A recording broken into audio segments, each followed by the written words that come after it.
Welcome to This Week in Hospitality Marketing, the podcast show number 261, with your host, Lauren Gray. Hello, everyone, and welcome to Hospitality Marketing, the podcast. I am your host, Lauren Gray, and this is episode number 261. So each week we spend around 20 to 30 minutes sharing the most interesting tools, news, and techniques being used in marketing for the hospitality industry. We also do a quick recap of our weekly live video show, This Week in Hospitality Marketing, which also airs every Friday at 11:30 a.m. Eastern U.S. time. So with that, let's get started. And now, today's new resource tool. So our tool for review this week is kind of a fun one. I just got it and I'm messing with it a little bit, but I really picked it up and expanded on getting it because of the potential of what I'm using it now for. And it will lend, of course, itself to our technique of the week, but the tool itself is called Phrase.io, Frase.io.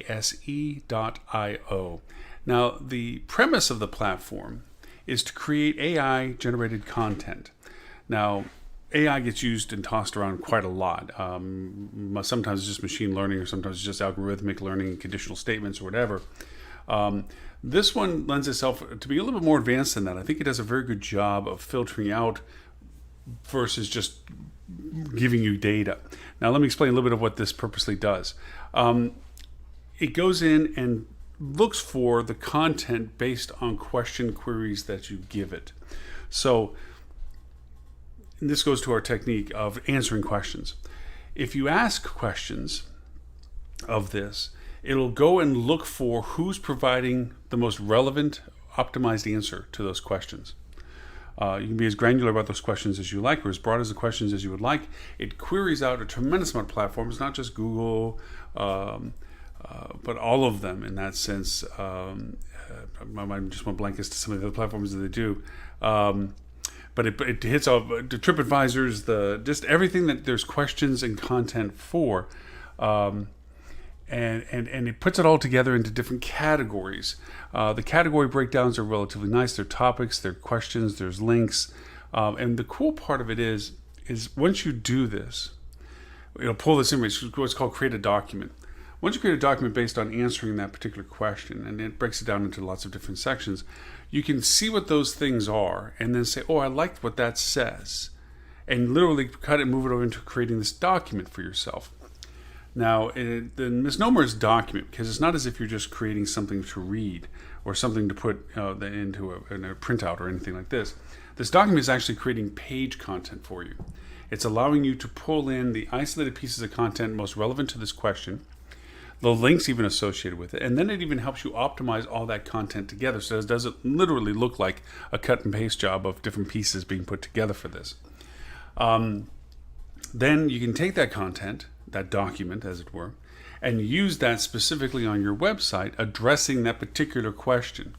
And this is where the core of why I got all of this put together for was it is very arduous, very time consuming in two facets of researching what you think is content relevant to your website, whether it be for your hotel, restaurant, destination, what have you. Also, too, it is very time sensitive to be anticipating what the questions are that people are asking and how well you rank in comparison to somebody else, and should you rank and should you develop content that addresses that question, or is it just a very small, granular, long tail funnel, multi-word search that really isn't going to generate much? There's a lot of time consumption with all that. That's where, if you notice with any of your third-party contracts, a large portion of time or money spent by you with them is associated with SEO, and that is the optimization of content to your website. And what content goes on your website, and what format, and how does it address certain things. It used to be relatively simple, like here's the 20 things to do in October in my destination. Yes, but then when traffic would flow through that page, you really weren't too certain what it was that it was being drawn to. Was it your third or your 12th or your 8th item on the list? Well, was it none of them at all, and it just happened to be a page that had a keyword that was associated with what the search was? Then on top of that, you look at your attribution models with Google Analytics. You see it in a sequence. Then you have to do this forensic investigative. Well, why is that there versus this? Is it connected to this page? Oh, okay, it's because of this ad for this event. That means that event must have been the organic. That must have been the social post. And it takes a lot of time to do all this, as much as it is for you listening to me talk about it, really. Phrase, I hope, and it has been so far, very, very helpful in culling down the discovery components of content. It also has a really cool second feature, which only began to get used by me, and I actually put it on my own website. And that is, it is a search content. It will create for you your own query bot, your answer engine. And now it's rather robust. It will only do 100 of these answers per month. For the account that I have, you can get bigger accounts, obviously, of it. But what it does do is it allows that when a guest goes to your website, it can ask a question. And from that, it can determine what it is they're looking for and research information and pull that together and create, in its mind, a document, in your case, a page for your website, that would then answer towards that question as optimized as possible. Which makes it very powerful, because then you're not second guessing what your guests are looking for and saying, well, I think they might be wondering about this festival or this event happening of what sort, or this type of time of year, what they might be interested in looking for, or these restaurants or that restaurant or this type of food. Rather than not knowing where it is or what it is that people are looking for, this kind of platform, and those that are like it, and there are some similarities to other platforms, will help identify what that content is, so that you can best suit what it is that you would like to put on to your website. So that is our tool for this week, and that is phrase.io, which brings us to our technique. Now, for this week's hospitality technique. So our technique, obviously tied to our tool, and that is, are you providing the answers to what your guests are looking for? A brilliant statement was made recently on the live show, and I think Stuart Butler did this. We're no longer into the world of optimization. Optimization, you can look it up by definition, what have you, and again, this lends to our news article that we're going to review here in a little bit. We always were assumptive that we would put all the things that we would think our guests were wanting to know and put them on our website and provide hopefully useful navigation to do so. But here was the rub. Oftentimes we put more than we needed. It was very cluttered. We ended up making a lot of hide and seek stuff where you had to go down in depth before you found what it is that you were looking for, if even at all. So then some of the earlier solutions were, well, you need to put a search engine on your own website. Google provided that, where it would just search your website for content that people were looking for. Problem was, if they didn't phrase it correctly or use the right words, they still didn't get the content that they were looking for, because it wasn't exactly the way that you had the content. And that made it very challenging as well, because you may have had good content about what people were searching for, but you used the wrong context in doing so. So there was a statement made that Bill Gates said that the world of search is based on verbs. And verbs aren't necessarily the actual word type, as it is, they're looking for something. And that's what we are now. You see what Google has done, where it can't rely upon our ability to put the right content on our websites that they discover by crawling, and hence put our website in front of the search query that people are using their platform for. They've said, you know what, we can't trust that. We're going to create our own ability to find what it is we're looking for and optimize what that would be in an answer box, which we call Google Zero, or I call Google Zero, which is that box you see where it's like, how far is it to the airport from? What's the closest Korean food restaurant from? Whatever those are, we've come to knowing that we need to put that content on our websites. We've had many podcasts and many shows talking about the changing context that our websites now have. It's not just about talking about ourselves. These are our amenities. Here's our lobby. Here's our room. It has a coffee pot in it. It has a TV in it. That is not the content that people search for. Nobody really looks for, does this hotel have TVs? Not unless they're worried that it might not. I'll give some personal examples. We're looking at the potential of traveling for a few days away, remotely, distantly, and we're looking about pet friendliness. And you would be surprised how buried that content is on so many websites, if even at all out there. And this is for destinations, it's for CVBs, it's for chambers, it's for all these people. They don't seem to realize that importance has elevated itself recently with people having acquired more pets and knowing that they want to travel with their pets and knowing that they can't really leave their pets with somebody else, given the fact that there's uncertainties as to transmissions and so forth. And so they are going to want to, if they can, get away for a few days, bring their pet. So it should heighten itself in content. It should be featured almost in some ways for it. So all that in mind, if you can create better content answering questions, you get two huge benefits. The biggest benefit is that guests discover what they're looking for when they find you. Biggest one. The guests enjoy it. It's easy. It's functional. It's discoverable. It answers their question. Let me know more now. I found a place that gave me an answer. Now let me ask another question, and on and on and on. The second is Google will love you, because now Google will take it and say, wow, you seem to have great relevance with these pieces of content. Let me put you in our answer box that says, this is about pets, and boom, here we are for that beach, or for that mountain retreat, or for that cabin, or whatever it is. You're the authority on that answer to that question, which again ties back to our tool that we're bringing up today, phrase.io.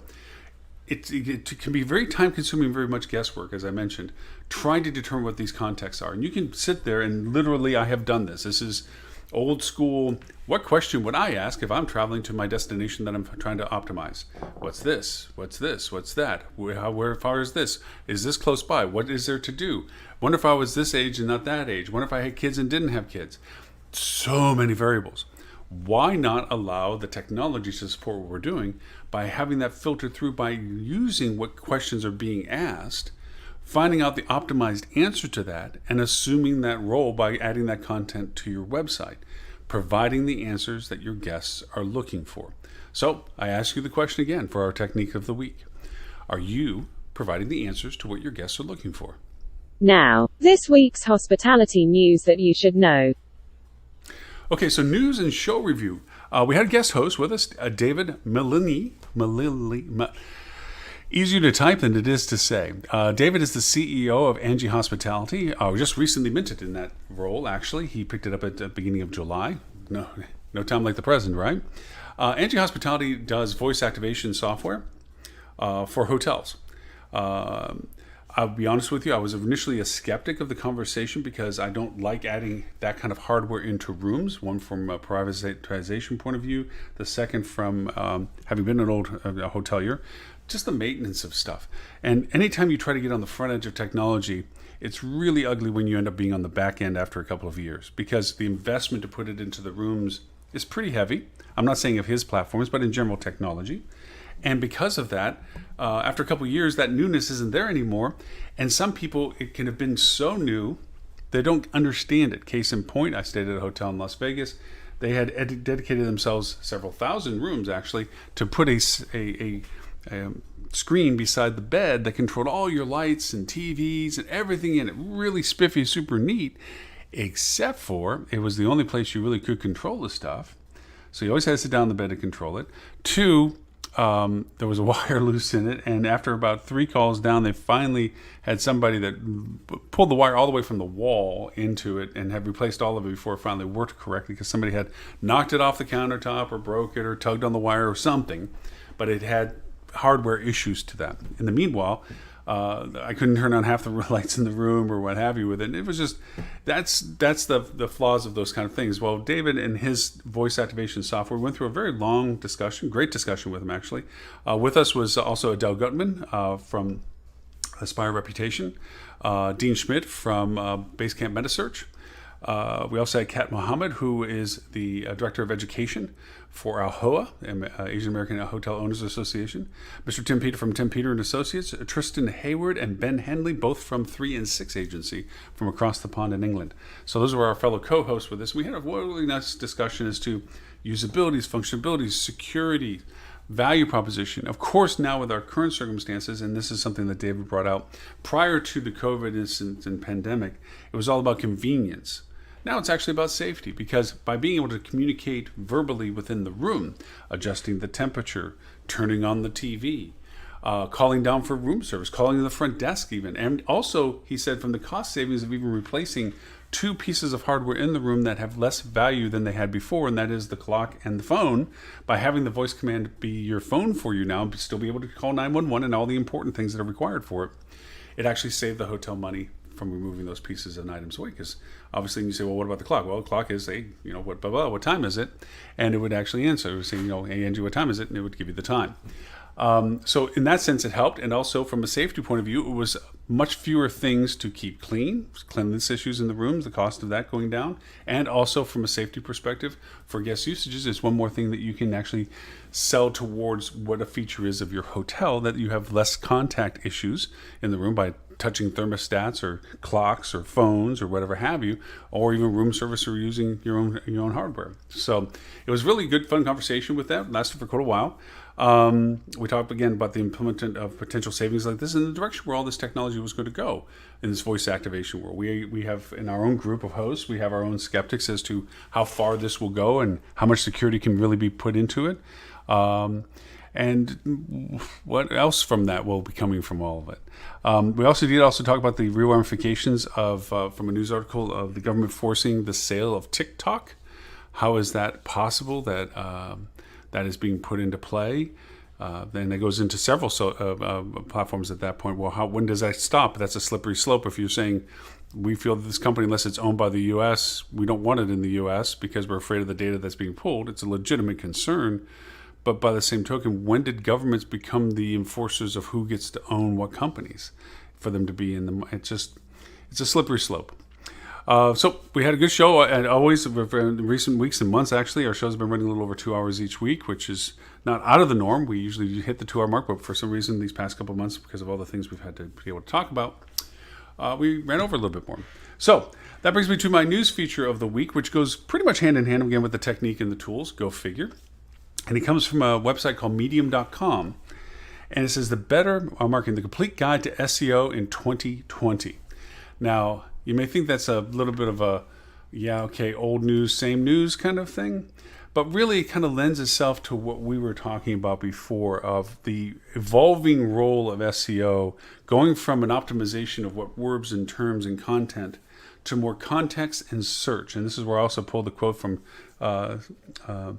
Bill Gates about the world turning into verbs for when it comes to search.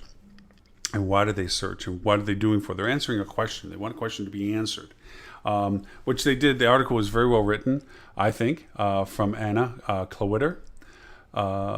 It was a neat way of looking at why do people search, and then going through kind of a step-by-step process, understanding the person looking at your site, which is the demographics, the geographies, the details of the purpose of why they landed on your site. Obviously knowing that we first have to make sure that they land on our site. Well, how do we do that? By making sure that our content and the context of that content is relevant to answering questions, not just about what we want to say about ourselves, but what it is that we need to say about ourselves that they're looking for. And sometimes it isn't talking about ourselves as it is talking about content that is related to us, whether it be event-driven, destination-driven, or what have you. And that's what brings them to our website because we're the authority in answering that question. And then from there, they begin to go forward.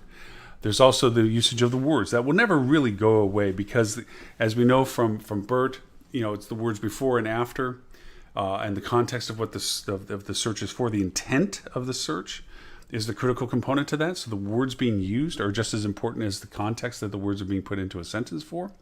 There's also the what are you referring to when it comes to your URLs. Sometimes you can get very fragmented as to naming protocols that have no relevance to the context of the page itself. It could be local events /October/2020. Might be somewhat relevant, but maybe something more of like XYZ Wine Festival might be a little bit more direct. So there is naming protocols that go into place, as well as what you were linking to at the time and for that context as well. Always is the evaluation process to this. As you're looking at your content and how it's being engaged, literally looking at your analytics and seeing the funnel, the progression of where did they come through, where did they go, how much time did they spend, why did they go, and more importantly, or as importantly, is why did they leave? When did they leave? At what point did they leave? How far did they get before they left? These are the questions that you want to get answered because those are the things that you use to improve your relationship of the communication from your website to the person that's looking for an answer to their question. So there you have it, news and show review. Remember, you can find us on Google Play, Apple iTunes, iHeartRadio, SoundCloud, Stitcher, Spotify, Pandora, TuneIn. The list goes on, 38 different platforms and counting. We're even on Amazon's Alexa, Google Assistant, and Siri. Just ask to play the Hospitality Marketing Podcast. And no matter which one you may use, if you like the show, please rate us and leave a comment that allows others to find our content as well and hopefully enjoy it or find good value to it as much, hopefully, as you have as well. Also, if this is your first time hearing us, you can, of course, subscribe to our show on any of those platforms we just mentioned, or that however you discovered us. And of course, for an archive of all of our previous podcasts, you can go to hospitalitydigitalmarketing.com/podcasts. That's with an S. And don't forget our live video talk show that you can join and participate in every Friday at 11:30 Eastern U.S. time, called This Week in Hospitality Marketing, the live show. And for that, you can simply go to hospitalitydigitalmarketing.com/live. There you'll see not only registration for our upcoming show, but a link to all of our previous 261 shows that we've had so far in 32 countries with over 25,000 people a week joining us. So it's been a great over 6 years. As a matter of fact, our anniversary is coming up for our live show, I believe, next week, going into our 7th year. So again, thank you for the privilege of your time, and we look forward to talking to you next week.